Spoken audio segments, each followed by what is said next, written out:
sobre as nossas vidas. O Senhor Deus é como um tapeceiro, como um artista que está tecendo a vida de cada um dos seus filhos para a glória do seu nome. E hoje nós estamos aqui reunidos de maneira especial para comemorar um pouco dessa tapeçaria que Deus fez aqui nesse lugar, começando há 100 anos atrás. Louvado seja o seu nome por tudo. Nós pedimos aos irmãos que a partir de agora toda reverência, toda atenção, toda devoção seja destinada de coração ao Senhor nosso Deus, porque Ele está no meio de nós.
Pai Santo, Deus bendito, nós louvamos o Teu nome, porque Tu és o Deus de Abraão, Isaque e Jacó.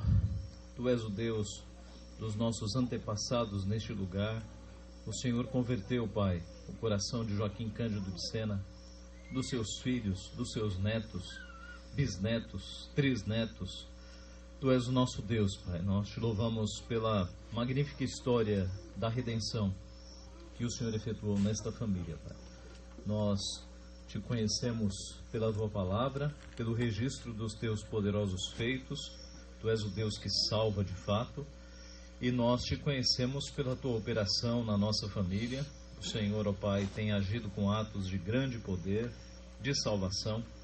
E nós cremos que o Senhor ainda tem muito a fazer. Ó Pai, nós cremos que o Senhor continua operando. Tu és o mesmo ontem, hoje e o será para todo sempre. Nesta noite nós tributamos a Ti o nosso louvor, a nossa adoração e pedimos que o Senhor continue a fazer a obra, Pai. Há tantos filhos ainda desta família que estão longe dos Teus caminhos. Há tanta gente aqui, ó Pai, ao redor deste sítio, ao redor desta cidade, que não Te conhece ainda. Há eleitos Teus, Pai, talvez entre nós nesta noite. E nós sabemos que Tu és o Deus da graça, o Deus da misericórdia, o Deus da redenção, o Deus que transforma vidas, Pai, como fizeste no passado, o Senhor continua fazendo hoje. Nós, então, tributamos louvor ao Teu nome, gratidão de todo o nosso coração pela Tua obra maravilhosa nesta família e pedimos que o Senhor continue operando, Pai, para que vidas sejam libertas do pecado, sejam libertas da escravidão das trevas, ó Pai, e encontrem a Ti, encontrem o nosso maravilhoso Salvador Jesus Cristo, aquele que de fato nos dá alegria verdadeira e esperança, Pai, para os dias depois desta vida. Aceita, portanto, o nosso louvor, a nossa adoração, que nós Te fazemos com coração sinceros, com corações gratos, desejosos de continuar a ouvir a Tua palavra e as Tuas maravilhosas verdades sobre a nossa vida. Aceita o nosso culto, Pai. Nós Te pedimos em nome de Jesus. Amém.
66 Rude Cruz.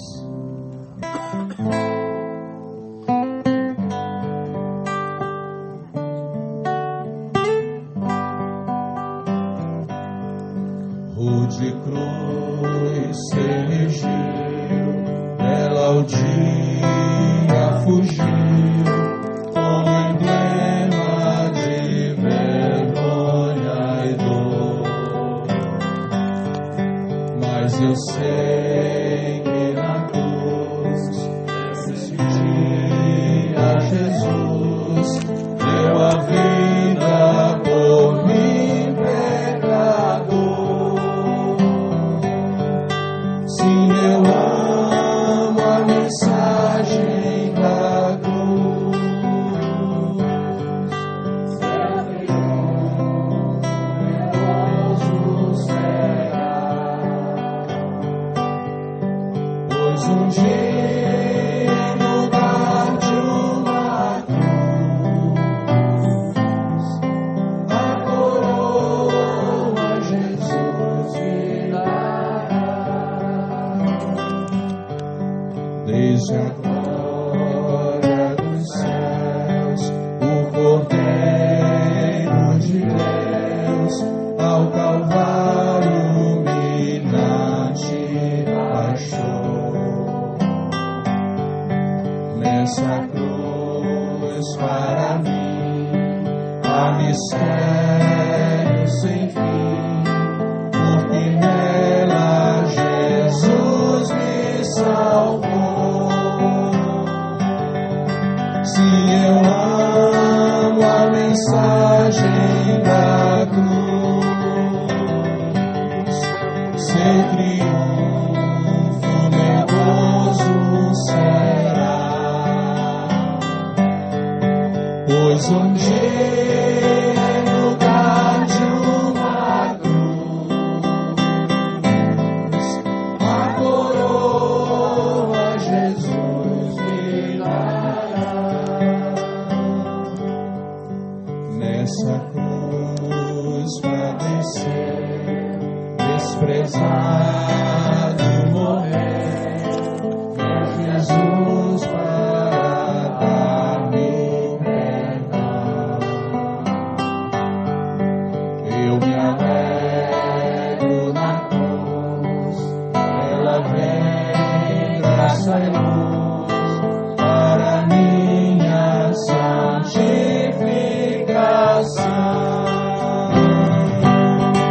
Se eu amo a mensagem da cruz, seu triunfo nervoso será,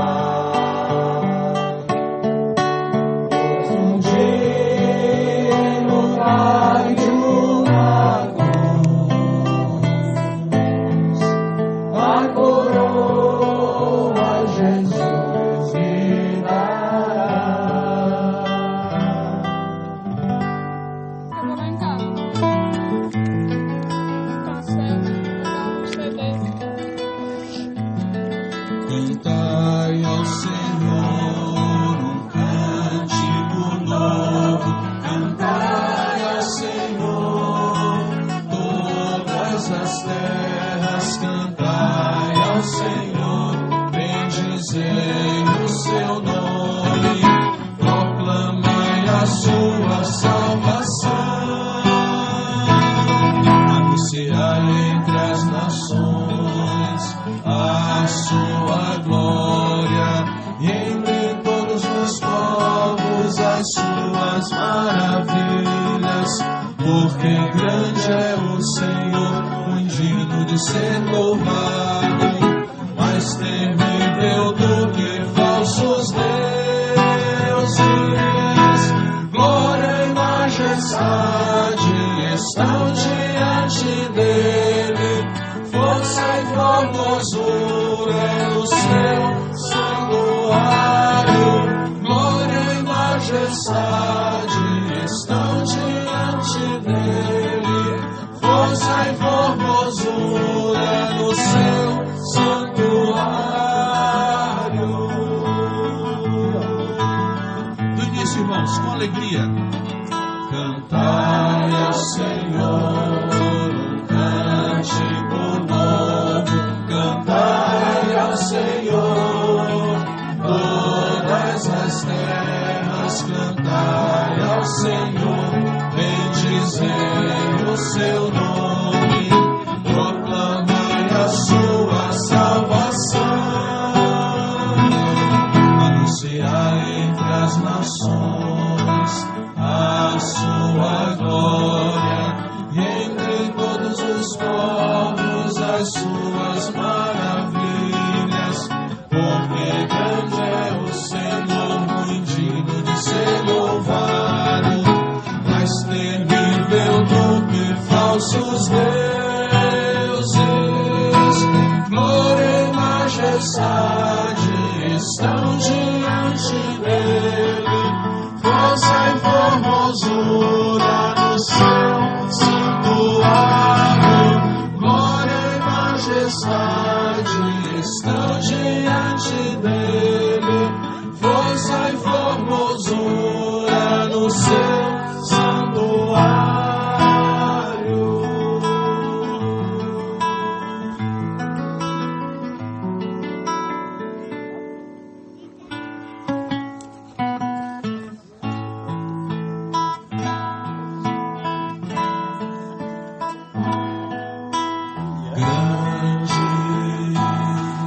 É o Senhor e muito digno de louvor, na cidade do nosso Deus, seu santo monte,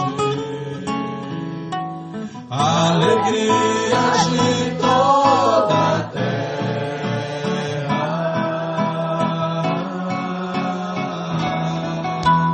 Grande é o Senhor em quem nós temos a vitória e que nos ajuda contra o inimigo. Por isso diante dele nos prostramos,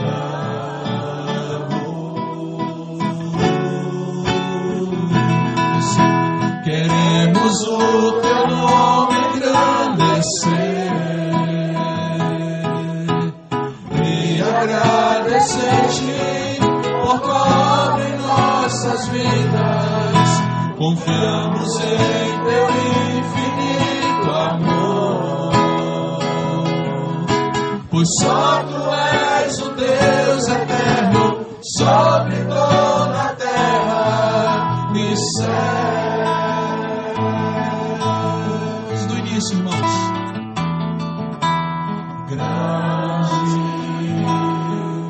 O Senhor e muito digno de louvor, na cidade do nosso Deus, seu santo monte, a alegria de toda a terra.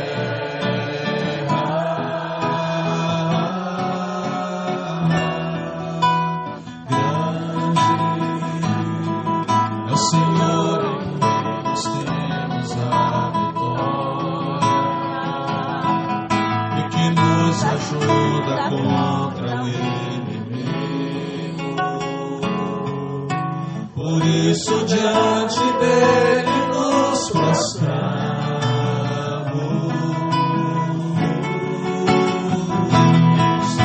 queremos o teu nome engrandecer, agradecer-te por tua obra em nossas vidas, confiamos em teu infinito amor, pois só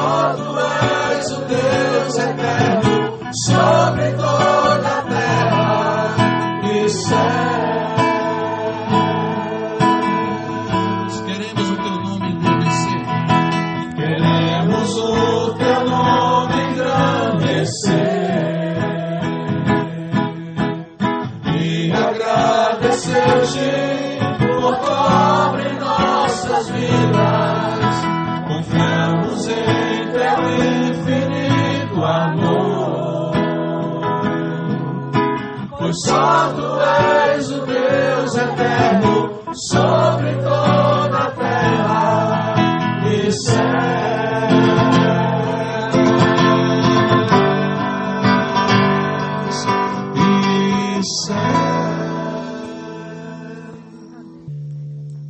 Cada um de nós que aqui está, deu muito trabalho a Cristo até chegarmos ao aprisco. Demos muito trabalho a Ele, mas Ele, no seu amor perseverante, que não desiste nunca, foi atrás de nós e nos buscou nos vales escuros e sombrios da nossa existência. Então, esse lugar aqui, toda vez que eu vejo os animais e vejo os meus primos aqui indo atrás do rebanho, eu sempre lembro de Cristo que vai atrás das suas ovelhas e nos encontra num estado lastimável, mas com alegria nos coloca nos ombros e nos traz de volta para a casa do Pai. Eu vou cantar essa canção baseada na parábola da ovelha perdida e convido vocês a adorarem a Deus junto comigo, agradecendo a Ele a tão grande salvação que Ele nos deu, pelo seu amor que não desistiu de nós, até que nós nos juntássemos ao seu rebanho.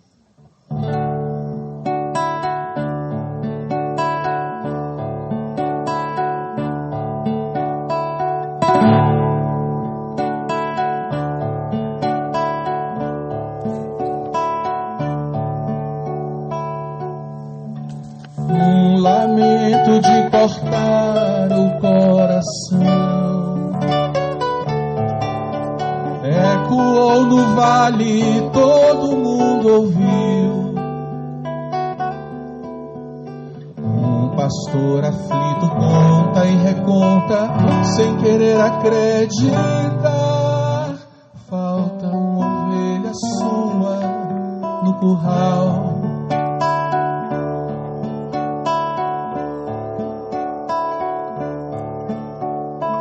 Comovido vai em busca de encontrá-la. Ela é fraca e tola, mas ele a estima. Sobe e desce morro, mil perigos, vai exausto sem jamais perder a ternura quando chama o nome dela. Por lugares tortos e sombrios, sofre quando a imagina ali. Fosse outra, encerraria a busca, mas incompreensivelmente a ama. E no fim da madrugada encontra, ferida e assustada, mas com vida, e desce a ribanceira como aos 20 anos e a toma com cuidado sobre os ombros fartos.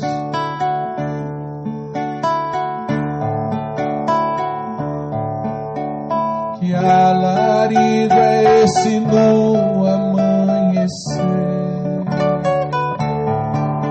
É o pastor fazendo festa no arraial,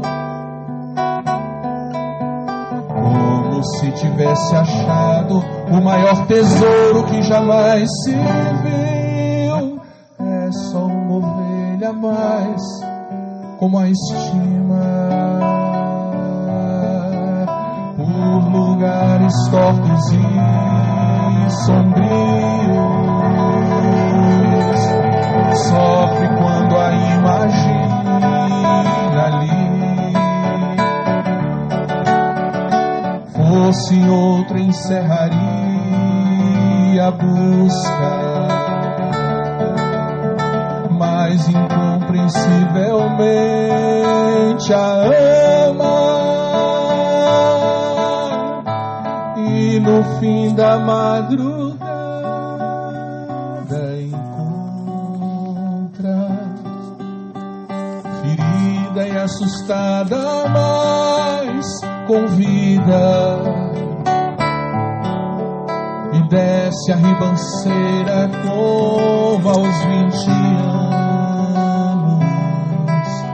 e a toma com cuidado sobre os ombros fartos.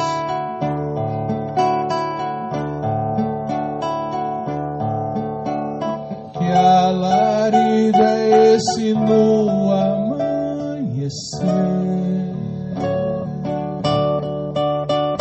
É o pastor fazendo festa no arraial, como se tivesse achado o maior tesouro que jamais se viu. É só uma ovelha a mais, como a estima.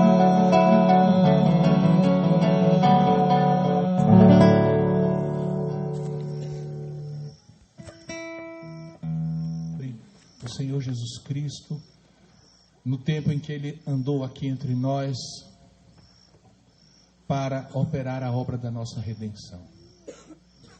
O Senhor Deus é o autoexistente, o eterno, que nunca teve princípio de dias.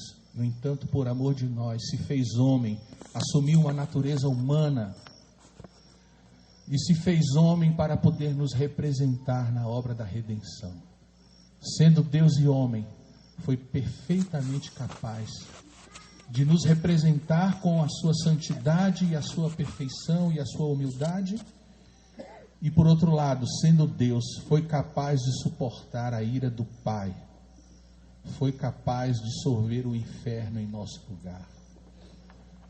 E morreu, mas 3 dias depois saiu do outro lado, vitorioso, glorificado, reconhecido como tendo vencido e realizado perfeitamente a obra da nossa redenção, que subiu para o céu como um aroma suave e fez então com que Deus pudesse de novo se reconciliar com pecadores como nós.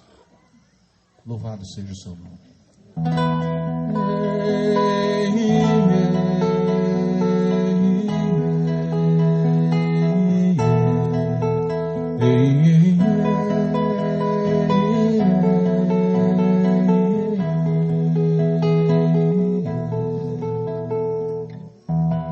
Entra, mestre, descansa um pouco. Estás cansado, estás sedento e rouco.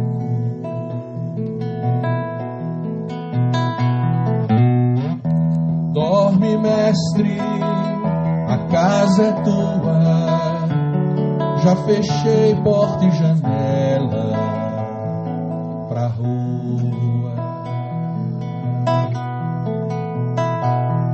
Deixou-me falando só, dormiu tão pesado, fazia dó. Como será, mestre, esse sonho teu? Sonhas como homem, sonhas como Deus, sonhas com a glória que tinhas com o Pai na luz, ou sonhas com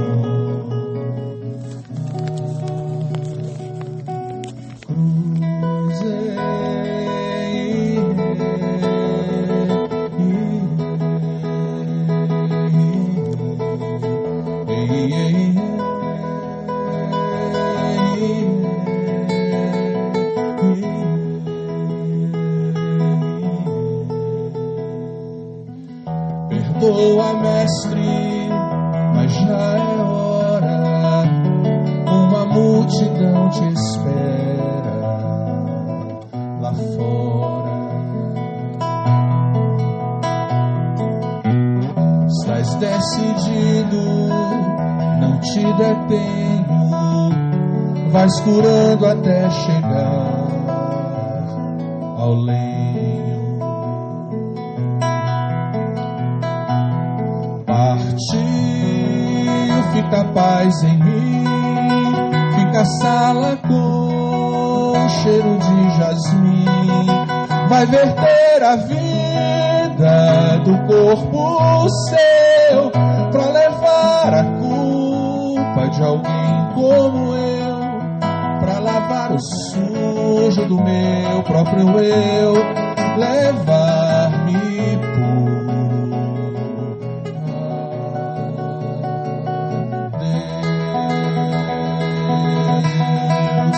Vai verter a vida do corpo seu, pra levar a culpa de alguém como eu, pra lavar o sujo do meu próprio eu, levar-me por Deus.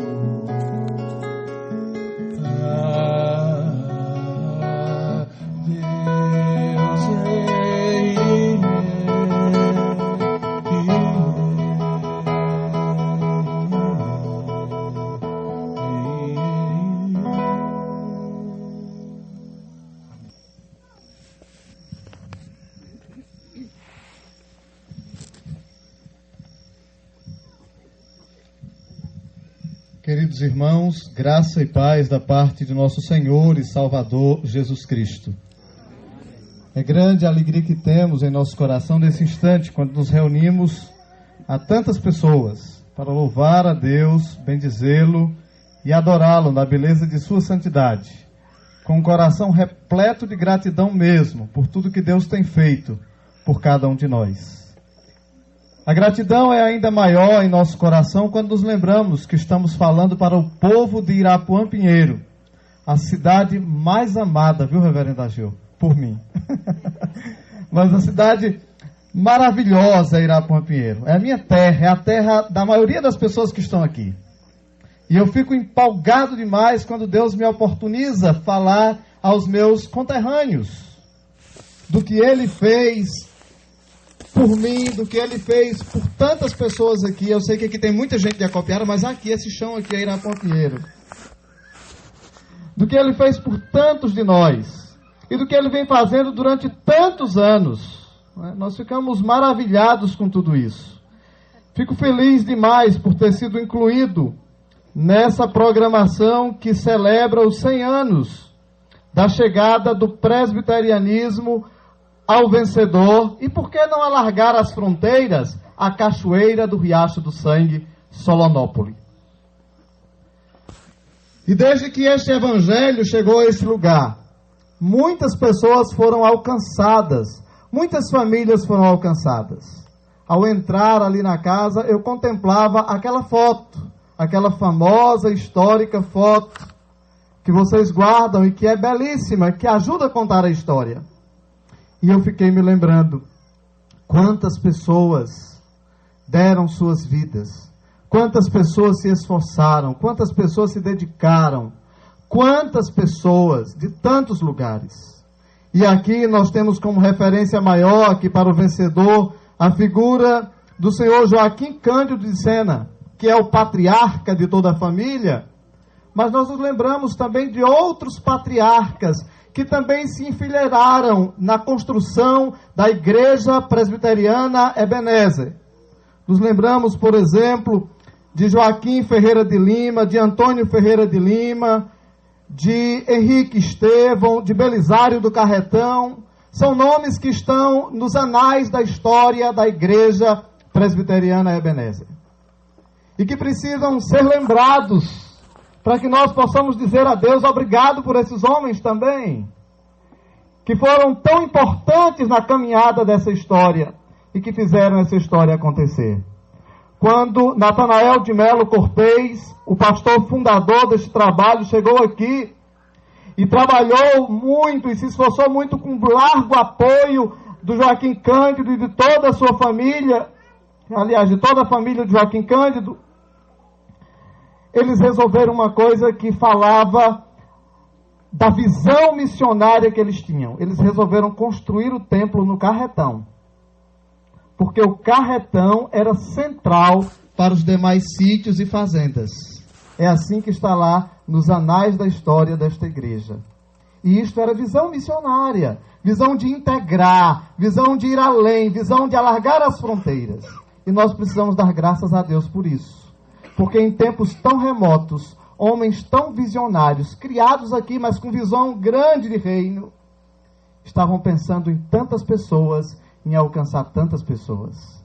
Se nós fôssemos falar do que temos que agradecer aqui, nós ficaríamos a noite só falando sobre isso. Mas eu não fui chamado para isso.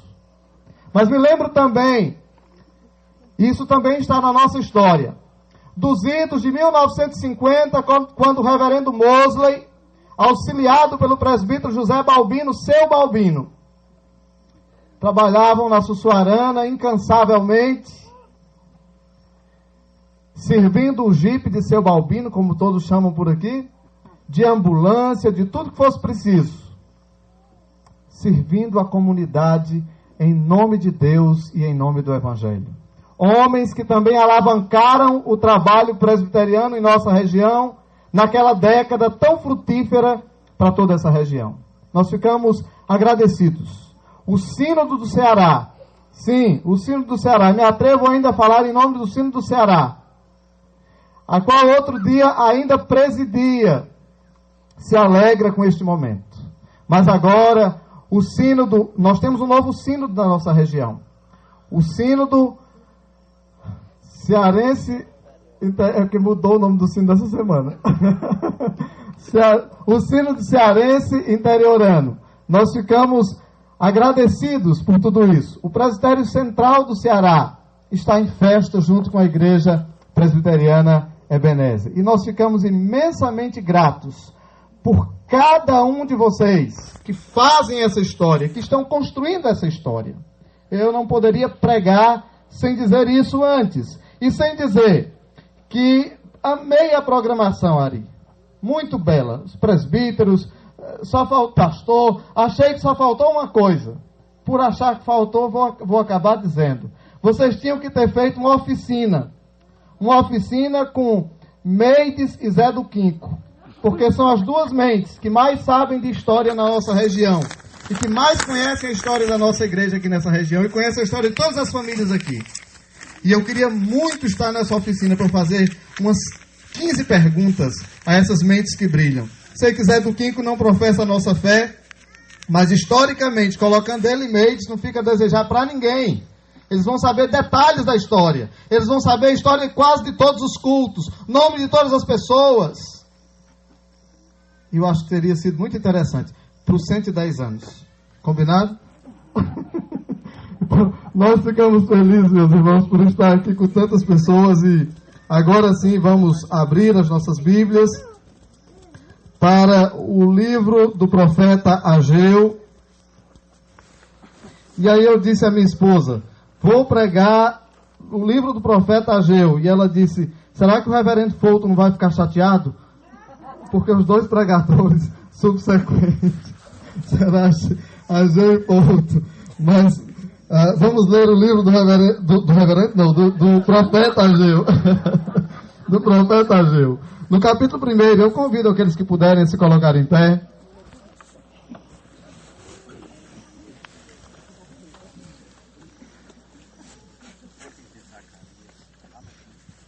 O livro do profeta Ageu, no capítulo 1, registra o seguinte. No 2º ano do rei Dario, no 6º mês, no 1º dia do mês, veio a palavra do Senhor, por intermédio do profeta Ageu, a Zorobabel, filho de Salatiel, governador de Judá, e a Josué, filho de Josadaque, o sumo sacerdote, dizendo, assim fala o Senhor dos exércitos, este povo diz, não veio ainda o tempo em que a casa do Senhor deve ser edificada. Veio, pois, a palavra do Senhor por intermédio do profeta Ageu, dizendo, acaso é tempo de habitardes vós em casas apaineladas, enquanto esta casa permanece em ruínas? Ora, pois, assim diz o Senhor dos exércitos, considerai o vosso passado. Tendes semeado muito e recolhido pouco. Comeis, mas não chega para fartar-vos. Bebeis, mas não dá para saciar-vos. Vestivos, mas ninguém se aquece. E o que recebe salário, recebe-o para pô-lo num saquetel furado. Assim diz o Senhor dos Exércitos: considerai o vosso passado. Subi ao monte, trazei madeira e edificai a casa. Dela me agradarei e serei glorificado, diz o Senhor. Esperaste-o muito, e eis que veio a ser pouco. E esse pouco, quando trouxestes para casa, eu com um assopro o dissipei. Por quê? Diz o Senhor dos Exércitos: por causa da minha casa, que permanece em ruínas, ao passo que cada um de vós corre por causa de sua própria casa. Por isso, os céus sobre vós retêm o seu orvalho, e a terra os seus frutos. Fiz vir a seca sobre a terra e sobre os montes, sobre o cereal, sobre o vinho, sobre o azeite e sobre o que a terra produz, como também sobre os homens, sobre os animais e sobre todo o trabalho das mãos.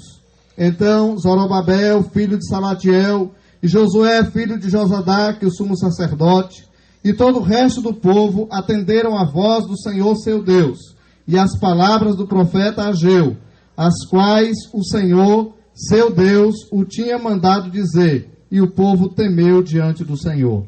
Então Ageu, o enviado do Senhor, falou ao povo, segundo a mensagem do Senhor, dizendo: eu sou convosco, diz o Senhor. O Senhor despertou o espírito de Zorobabel, filho de Salatiel, governador de Judá, e o espírito de Josué, filho de Josadaque, o sumo sacerdote, e o espírito do resto de todo o povo. Eles vieram e se puseram ao trabalho na casa do Senhor dos Exércitos, seu Deus, ao 24º dia do 6º mês. Amém. Deus eterno, Pai amado, eu te dou graças pela tua palavra. E sei, ó Deus, que a tua igreja já orou em favor disso. Em favor de ser encontrada por ti e encontrada pela tua palavra esta noite. O presbítero Tiago já nos antecipou, rogando que o Senhor nos ilumine. E eu quero pedir ao Senhor, tenha compaixão de nós. Eu te peço, faz-nos ouvir a tua voz. Em nome de Jesus. Amém. Podem sentar, irmãos.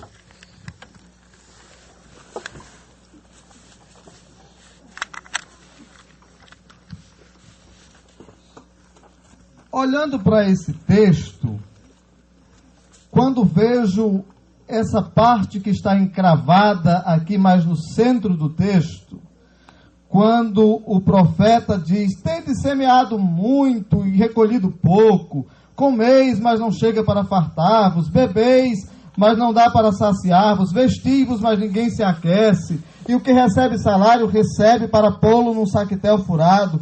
Assim diz o Senhor, considerai o vosso passado. Rapidamente eu tenho a impressão que o profeta estava falando dos brasileiros. Porque esta não era uma realidade apenas daqueles homens, daquele momento histórico. Essa também é uma realidade desse momento que vivemos. Porque eles viviam essa realidade porque haviam desprezado o mais importante. Porque haviam deixado de lado aquilo que era determinante em suas vidas. Aquele povo tinha acabado de ser liberto de um cativeiro. Ainda estava fresco em sua memória o sofrimento do cativeiro. Aquele povo trazia consigo ainda as marcas da escravidão. Havia só uns 16, 17, 18 anos que aquele povo tinha chegado do cativeiro. E quando aquele povo foi tirado para o cativeiro, o templo foi destruído. E o templo era um lugar muito importante para eles. Porque era o lugar da presença de Deus. Porque era o lugar onde eles adoravam. Porque era o lugar onde eles se reuniam. Porque era o lugar que eles tinham como referência da presença de Deus. E lá mesmo no cativeiro eles sentiam saudades do templo, eles almejavam o templo, eles queriam ir de volta para o templo. Mas quando eles chegaram de volta do cativeiro, Deus lhes deu a incumbência de reconstruir o templo. E eles até começaram rapidamente a reconstruir o templo. Mas aí vieram os problemas, os sonhos pessoais, as dificuldades. Foram surgindo coisas que nós podemos chamar de desculpas. E essas desculpas foram sendo fortalecidas na vida do povo, e o povo abandonou a reconstrução do templo. Mas o povo não abandonou os seus planos pessoais. Mas o povo não abandonou os seus sonhos. Mas o povo não abandonou aquilo que era produção do seu próprio coração. O povo abandonou a instrução do Senhor, mas não abandonou aquilo que era próprio do seu coração. Nesse momento, Deus olha para o povo como bom pastor. Deus olha para o povo como alguém que se importa com o povo, como alguém que diz: eu não vou deixar esse povo se perder. E Deus chama a atenção do povo através do profeta Ageu. Deus levanta um homem no meio do povo para falar ao povo da necessidade que eles tinham de se voltar para Deus e de reconstruir o templo, e de reconstruir o lugar da presença, da habitação de Deus. Pastor, mas hoje nós não precisamos mais desse templo físico, estruturado para adorar. Não, e nem nós temos mais esse desafio de construir templo. Nós temos um templo bonito aqui, um bonito no Carretão, outro melhor ainda no Irapuã, um bonito na Copiara, no Iguatu. Nós temos templo todo canto. Hoje não tem mais necessidade de templo. E nem a ideia de templo é a mesma hoje. Mas hoje nós também temos outros desafios. Hoje nós também temos outras ordens que precisam ser ouvidas e que não estão sendo ouvidas. Uma delas é: não deixe de congregar como é costume de alguns. Eu fui pastor nessa igreja durante 9 anos. E sei, não só dessa igreja, mas sei que em toda a nossa região nós temos dificuldade com o congregar, com o ir à casa do Senhor, com o viver a comunhão dos santos, com o experimentar de perto o ouvir da palavra, o aconselhamento de Deus. Naqueles dias eles tinham uma ordem: reconstruam o templo. Em nossos dias nós temos tantas ordens. Não deixe de congregar como é costume de alguns. Adorem em espírito e verdade. Amem uns aos outros. Evangelizem, discipulem. Anunciem o evangelho. E a nossa história é inspirativa para isso, porque quando nós vemos Natanael Cortez sair do Alencar e vir até aqui a cavalo, dá trabalho vir de carro, irmãos. E vir até aqui a cavalo, é inspirativa a nossa história. Mas não sei por que nós também estamos parados como o povo de Judá, empenhados com outros projetos, vivendo outros sonhos. E nós devíamos nos voltar para Deus e ouvir a boa vontade do nosso Deus nos dizer: considere o seu caminho, considere o seu passado. E se nós formos considerar aqui hoje, para nós, eles consideraram lá, tomaram em consideração o que Deus estava dizendo, mas agora para a nossa realidade aqui, se nós formos considerar hoje, nós também vamos encontrar em nós as mesmas coisas que eles encontraram neles, outro tempo passado, no outro momento histórico. Eles perceberam-se negligentes. Quando a palavra do Senhor foi ao povo, o povo se percebeu negligente. E nós precisamos considerar a nossa história, considerar o nosso passado, olhar para 100 anos atrás e pensar que legado deixaremos para os outros que comemorarão os 200 anos. Como a nossa história está sendo construída agora, nesse momento. É bom lembrar a história. Melhor ainda é construí-la com o apoio, com a graça de Deus. Nós precisamos olhar para nós agora e nos percebermos que somos negligentes. Assim fala o Senhor dos Exércitos, dizendo: este povo diz, não veio ainda o tempo de se edificar a casa do Senhor. Como nós temos dito isso? Não veio ainda o tempo o tempo de ir à igreja, não veio ainda o tempo de me dedicar, o tempo de me esforçar, o tempo de ser diligente, o tempo de ser evangelista, o tempo de ser discipulador. Esse tempo ainda não tem, eu não tenho tempo para isso, o povo diz. E Deus estava dizendo, vem cá, como é que vocês dizem que não veio o tempo ainda? O tempo já é chegado. Aliás, nós já estamos atrasados. É tempo de reconstruir. É tempo de recomeçar. O povo se percebeu negligente para com o templo como lugar que Deus desejava reconstruir. Nós também temos sido negligentes para com o templo. Nós não temos um templo para reconstruir, mas nós temos uma igreja para manter. Com aquilo que Deus exige de nós. Senhores crentes são fiéis na entrega de dízimos e ofertas, no arregaçar das mangas e entrar para o trabalho. Aquilo que Deus nos convocava a fazer lá atrás, Deus continua nos convocando a fazer hoje. Nós não temos um templo para reconstruir, mas nós temos templos para manter. Nós temos igreja para manter toda essa região evangelizada, fazendo com que a voz do evangelho possa ecoar nesses rincões todos.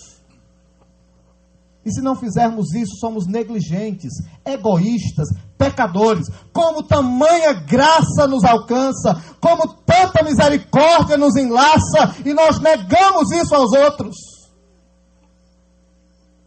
Calamos, ou então ousamos contar, quem sabe, os nossos projetos, as nossas coisas. É preciso pensarmos outra vez no que diz o Senhor. Este povo diz, não veio ainda o tempo de se edificar a casa do Senhor. Mas o tempo já havia chegado. Aqui também o tempo já é chegado. Já é chegado o tempo de, em cada vila desta cidade, ter a presença da igreja. Já é chegado o tempo de olharmos para as cidades circunvizinhas e pensarmos, onde não tem a igreja, nós vamos implantar.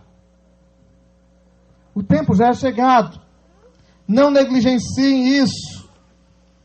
Muitos nos nossos dias, virão quando for conveniente, mas realmente eles negligenciam a casa de Deus. Muitos dizem, eu não vou hoje, eu não tenho muito envolvimento, eu sou crente, mas assim, eu não preciso estar tão envolvido. Você que está dizendo isso, o seu Deus diz que precisa.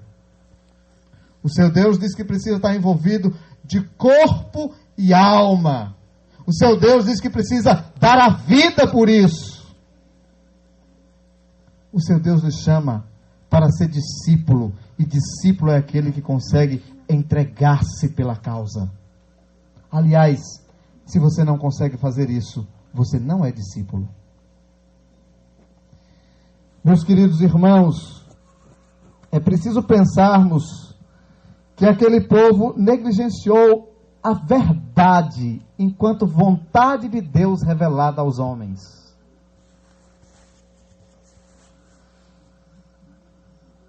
A verdade de Deus já havia sido dita a eles, sobre toda a libertação, sobre o processo, e agora já libertos, a verdade de Deus é insistente para com eles. E eles conseguem dizer, não é chegado o tempo. E nós também conseguimos dizer, se der tempo, quando der tempo, um dia, quem sabe. Só mudou os pecadores. O pecado é o mesmo. Compreendem, meus irmãos? É preciso repensarmos nesse momento histórico como temos vivido.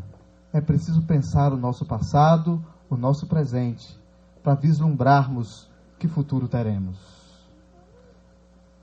Mas aquele povo, quando avaliou sua situação, pela graça de Deus, e isso é graça mesmo, aquele povo se percebeu, aquele povo se enxergou, aquele povo se deu conta de sua inadequação com a vontade divina. Aquele povo se deu conta do quanto eles estavam distantes. E ele se deu conta porque o profeta Ageu foi lá na ferida, tendo semeado muito e recolhido pouco. É nossa realidade ou não é? O profeta Ageu foi no ponto, ele disse: comeis, mas não fartai-vos. Nós estamos vivendo assim, meus irmãos. Tem gente que para viver bem tem uns 30 empregos. Aí passa o dia todo e de noite ele diz assim: eu não tenho tempo de ir à igreja. Nada contra ter bons empregos. Acho que você deve. Agora, quando o crente chega lá na igreja que eu pastorei e diz assim: pastor, não vim porque não tive tempo. Foi uma questão de trabalho, vou orar para Deus tirar esse trabalho de você. Está atrapalhando sua vida espiritual. Está atrapalhando sua vida espiritual. Meus queridos, aquele povo percebeu. O profeta Ageu diz: bebeis, mas não vos saciais, vestivos, mas ninguém se aquece. O que recebe salário coloca num bolso furado, num saquetel furado. O dinheiro não dá para nada. Eu fiquei pensando que essa realidade é a nossa. E como nós precisamos nos dar conta de que isso tudo é vão, de que isso tudo é nada, se Deus não estiver conosco e se nós não estivermos ouvindo e fazendo a sua boa e perfeita vontade. Entendi que precisava falar sobre isso para que a gente considerasse a nossa história e para que a gente percebesse o que Deus está fazendo agora, nesse momento conosco. Entendi que nós precisávamos também pensar se no limiar, no marco dos 100 anos de história, nós estamos organizados conforme a vontade de Deus, ou se nós também estamos negligenciando a verdade revelada do nosso Deus. E aí, aquele povo percebeu essa necessidade, percebeu a necessidade de ter uma iniciativa diferente. Deus disse ao povo: Deus é muito bom, Deus é bom demais. Deus disse ao povo: suba ao monte, no monte já tem tudo preparado, tragam madeira de lá, edifiquem a casa. Deus só disse faça, as providências eu tomo. E Deus tem dito a nós faça, e nós temos dito eu não sei. E Deus tem dito faça, porque quando a gente se dispõe a fazer, a gente precisa lembrar que Ele está conosco, porque Ele diz que estou convosco todos os dias até a consumação dos séculos. Ele está conosco, Ele anda conosco, Ele vem conosco, Ele estava com o povo, Ele veio com o povo, Ele livrou o povo, e agora Ele conclama o povo a fazer uma atividade, dizendo: eu estou com vocês. Se tem um negócio que crente não pode dizer: eu não posso, eu não sei. E aqui não é nem uma questão de teologia torta, não. É porque Deus está conosco. O crente pode dizer: eu não sei, mas meu Deus me ensina. Eu não posso, mas meu Deus me fortalece. E eu vou na força do Senhor. E eu vou de acordo com a palavra do Senhor. Havia uma necessidade que tomasse uma iniciativa. Deus estava dizendo: façam. Mas alguém tinha que tomar a iniciativa. Aí era que estava a questão. Quando alguém precisa tomar a iniciativa, e é pecador que toma a iniciativa, pecador sempre toma a iniciativa errada, se Deus não estiver guiando, se Deus não estiver iluminando, se Deus não estiver conduzindo, se Deus não estiver mudando. Pois Deus fez isso. Deus mudou o coração do povo, Deus mudou o espírito do povo, Deus mudou a mente do povo, para que o povo tomasse a iniciativa certa. Deus fez isso. E Deus faz isso conosco também. Diz o texto no versículo 14: o Senhor despertou o espírito de Zorobabel, filho de Salatiel, governador de Judá, e o espírito de Josué, filho de Josadaque, o sumo sacerdote, e o espírito do resto de todo o povo, e eles se puseram ao trabalho na casa do Senhor dos Exércitos, seu Deus. Isso daqui é graça, graça. O povo estava parado, estagnado, pensando nos seus projetos. mas Deus vai lá, mexe no espírito do governador, mexe no espírito daquele que estava responsável pela gerência ali do templo, e mexe no espírito do povo e muda a atitude do povo. Minha oração é que esta noite seja um marco também na nossa vida. E que Deus mexa também no nosso espírito, no nosso coração, nos mude, nos transforme e nos faça ter iniciativas corretas. E nos faça pensar de outro modo. E aí tem uma grande necessidade do povo, que também é uma necessidade nossa. Reconsiderar. Rever. Nós precisamos fazer isso. Precisamos reconsiderar o nosso caminho, precisamos reconsiderar os nossos sonhos, os nossos projetos, as nossas idealizações. Precisamos reconsiderar.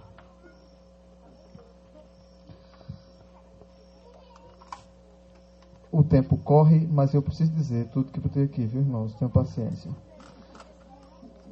Nesse terceiro momento, nessa nossa terceira proposição, eu queria dizer que o tempo da advertência deve ser o tempo da mudança e o tempo da obediência. A advertência é chegada, a mudança é preciso, a obediência já é tardia, deve acontecer já. Não se pode deixar para amanhã o que Deus pede que seja feito hoje, agora. Nós podemos aprender com isso. E aí o versículo 12 diz assim: então Zorobabel, a epígrafe que anuncia esse texto diz: o povo atende ao Senhor. Então Zorobabel, filho de Salatiel, Josué, filho de Josadaque, o sumo sacerdote, e todo o resto do povo atenderam a voz do Senhor seu Deus e as palavras do profeta Ageu, as quais o Senhor seu Deus o tinha mandado dizer, e o povo temeu diante do Senhor.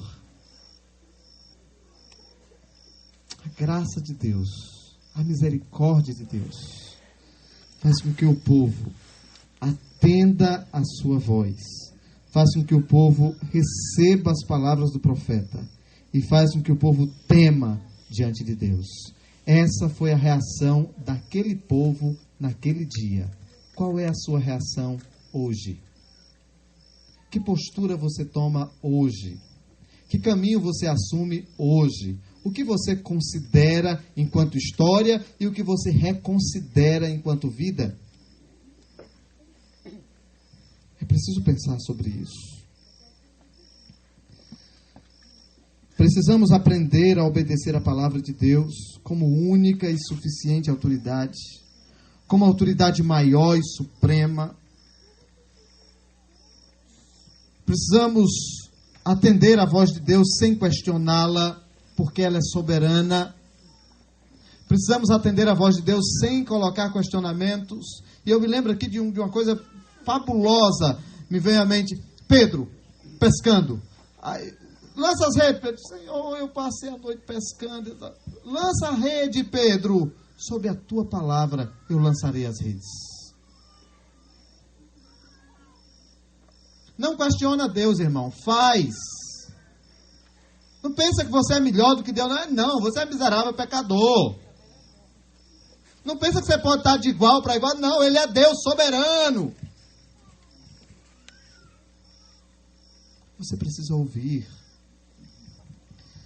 Eles foram auxiliados com a presença de Deus. Nós também somos. O versículo 13 diz assim: então Ageu, o enviado do Senhor, falou ao povo segundo a mensagem do Senhor, dizendo: eu sou convosco, diz o Senhor. E isto é extraordinariamente belo e deve trazer imensa gratidão ao nosso coração. O povo de Deus nunca é chamado para fazer alguma coisa que Deus não esteja com ele nessa lida, que Deus não esteja com ele nessa tarefa, que Deus não esteja com ele iluminando, guiando, segurando, ensinando, fortalecendo. Deus estava com o povo, Deus está conosco.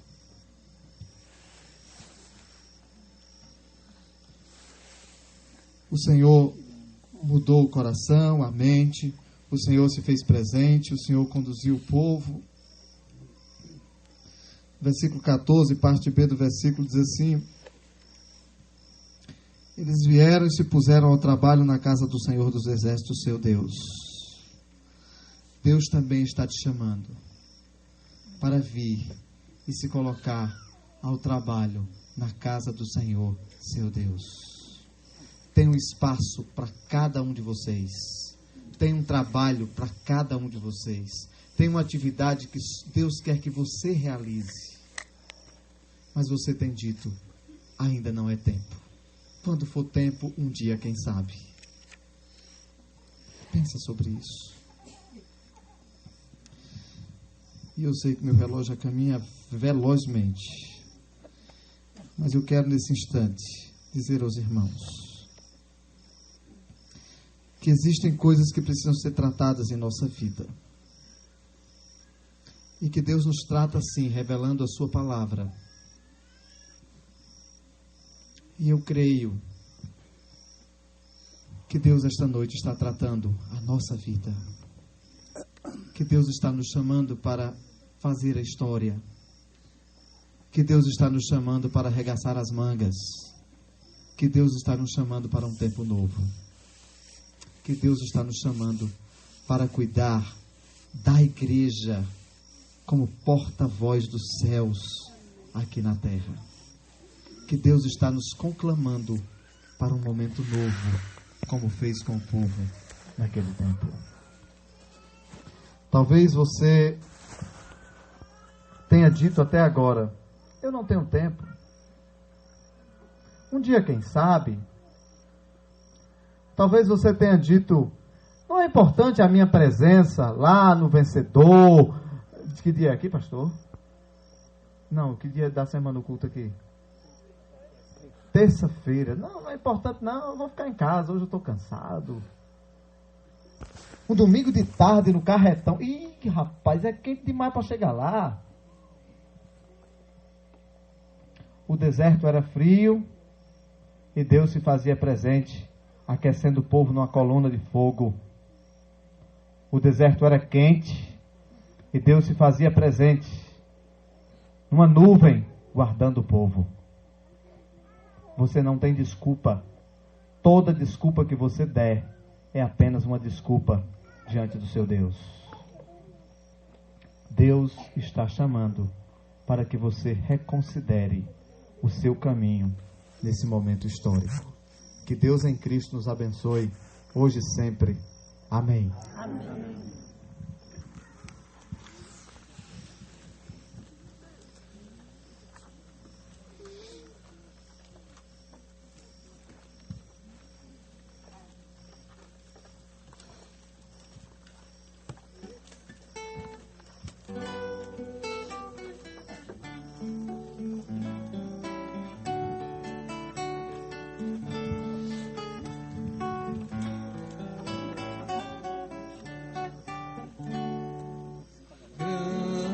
Deus em paz agora, despedimos no Senhor, certos de fluir as bênçãos que provém do teu amor.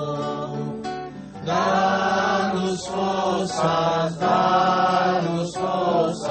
este mundo de amargor. Dá-nos forças neste mundo de amargor.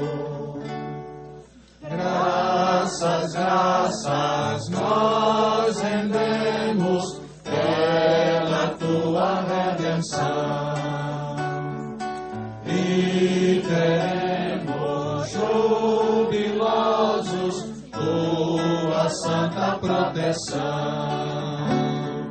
Deus